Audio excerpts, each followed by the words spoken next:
But the sheep must stay with the shepherd. గొర్రెలు ఎవరితో నిలబడాలి? కాపరితో నిలబడాలి. అదే కాపరికి ఇచ్చే విలువ, అదే దేవుడికి మార్గం ఇచ్చే విధానం. అది మీకు అర్థమవుతున్నది? కాపరిని అలా గొర్రెల కాపరిని కంట్రోల్ చేయడం కాదు. ఏ గొర్రె కాపరిని కంట్రోల్ చేయదు. తన యొక్క చేతిలో పెట్టుకోదు. ఏమా? కానీ సాతాను ఎన్నడూ కూడా వాడు గొర్రె కాదు.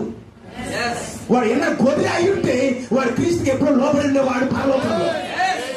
గొర్రె స్వభావం ఉంటే తన యజమానుని మీద దగ్గర తిరగబడేవాడు కాదు, లోబడేవాడు అక్కడే.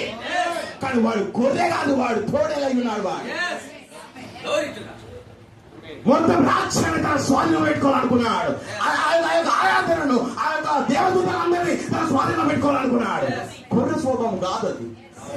ఏమా? ప్రభు ఏమంటున్నాడు? కానీ గొర్రెలు ఎవరితో నిలబడను? కాపరితో నిలబడను. In order to stay safe.